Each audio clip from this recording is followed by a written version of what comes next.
Elise Stefanik is positioning herself as the leader of the Republican Party at all levels of New York State, not just the congressional delegation, but the whole party. It's part of her anticipated run for governor. But when she attacked Clinton County's Republicans for not falling in line with her wishes, even though they were on the right side of party rules, they fought back. A rare public political dust-up in Plattsburgh. That's today's story of the day. Support for Story of the Day comes from Morja Wealth Management, serving the North Country for 3 generations. MorjaWM.com. Securities offered through Hightower Securities, LLC, member FINRA, SIPC. Hightower is an SEC-registered investment advisor. And Kinney Drugs, now offering specialized home medical equipment and supplies. Learn more at KinneyHomeCare.com. Hey, I'm David Sommerstein. It's Tuesday, August 19th. First up. Cast your mind back to last winter, and you might remember that New York saw a massive road salt shortage after the state had a particularly snowy winter. While some of the shortage was weather-related, a much larger part had to do with the state law and the difference between 2 words, may and shall. Jung-Yoon Han from the New York Public News Network reports. Around the start of the year, the state had to acquire 60,000 tons of emergency road salt supplies, costing more than $6 million. Communities all across the state were affected. Clearly something happened on the state end. That's Carmela Mantello, the mayor of Troy and Rensselaer County. The problem was that an American-based road salt company, American Rock Salt, failed to get enough road salt to its customers. That's 29 out of 31 counties that they were supposed to deliver road salt to across the state. American Rock Salt usually doesn't get that many contracts, but it did this time around because the state agency that issues the contracts tweaked one word from a state law. The law says the state may pick American-mined salt companies for contracts, but the state agency in its contract bid proposal said the state shall prefer American-mined salt companies. The agency said they did that to show that they were fully implementing the law. That ultimately benefited American Rock Salt, which is based in Livingston County. Mantello said American Rock Salt had fallen massively behind on getting road salt to Troy. We ordered, 6,800 tons. I think we got 100 tons. So it wasn't even filling one of our bays. The company said it dug into its reserves and mined more salt to try to get supplies to counties. The state, meanwhile, says it wants money back from American Rock Salt because of the shortage. Now, the state is considering which companies to make contracts with for this upcoming winter. And the state agency overseeing the bidding process says this time around, it's ignoring the state law. The state agency says it will make contract awards later this fall. In Rochester, I'm Jung-Yoon Han for the New York Public News Network.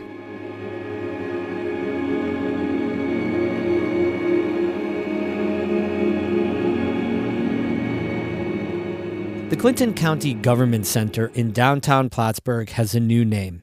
At a dedication ceremony yesterday, it was officially renamed the John H. Zerlo Government Center in honor of the late, much-beloved public servant. Zerlo was a teacher for more than 30 years before he ran for county legislature in the late 1980s. After 3 terms, he was elected county clerk in 1995. He was a year into his 8th term when he died last December at the age of 86. Clinton County Legislature Chairman Mark Henry says Zerlo always made people valued and heard. John never sought the spotlight. His work was about results, carried out with quiet determination, steady integrity, and a deep caring for this community. That, more than anything, is the mark of true public service. One of Zerlo's sons, Michael, has spent more than 2 decades as Clinton County's administrator. He said he was lucky to get to work in the same building as his father. He was a great man, great public servant, great teacher, great coach. But let me tell you, he's a better father than all of that. Many local, state, and federal officials attended the ceremony, including North Country Congresswoman Elise Stefanik. And pulsing through this entire ceremony was a rare public feud between Stefanik and the local Republican Party.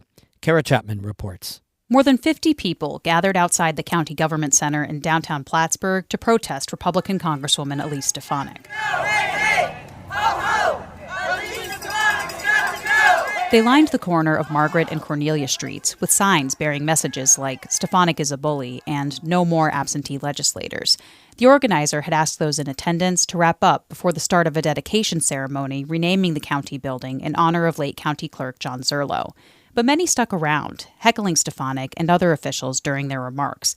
The first time she tried to speak, the Congresswoman was booed off the podium. The second time, she powered through the jeers.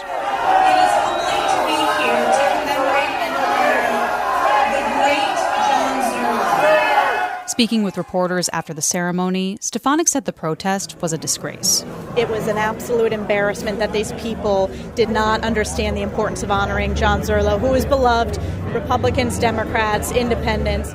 But while the shouts came from her opponents, the backdrop was an unusual display of tension within Stefanik's own party. It all started last Tuesday when Stefanik attacked Clinton County GOP Chair Jerrica Manning and called on her to resign. At issue was the soon-to-be vacant assembly seat after Democrat Billy Jones announced his upcoming resignation.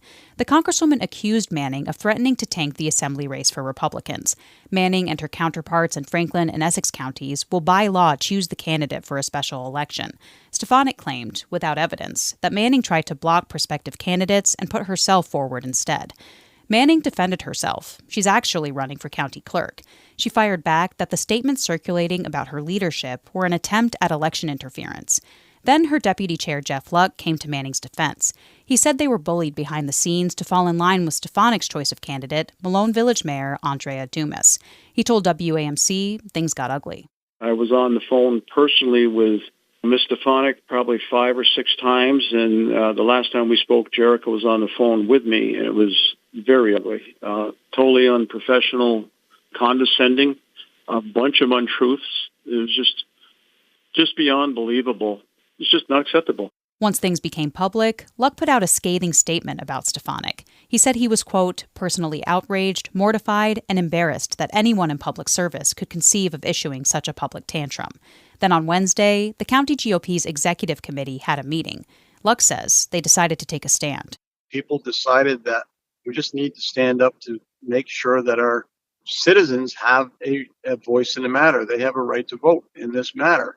And it shouldn't come from, the state and federal politicians to name a candidate in a race that is our race. The committee's members put out a statement saying Manning got a unanimous vote of confidence, and they condemned Stefanik's process as a, quote, campaign of intimidation and bullying.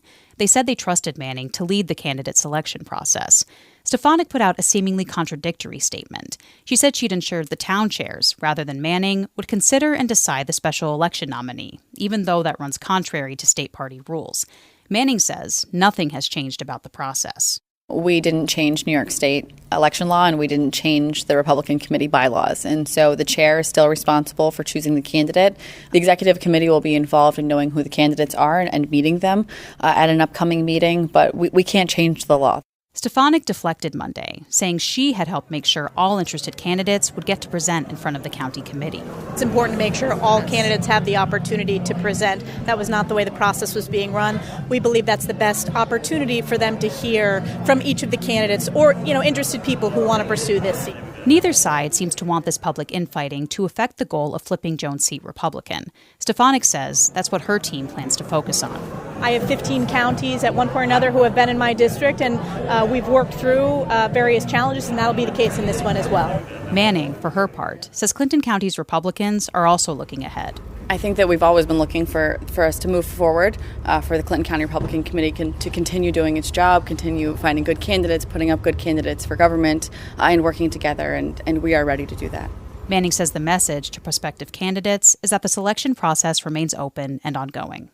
Kara Chapman, North Country Public Radio, Plattsburgh. We have more news all the time on our website, ncpr.org. Music today by Mark Corey of Watertown and Caretaker of Canton. I'm David Sommerstein, North Country Public Radio.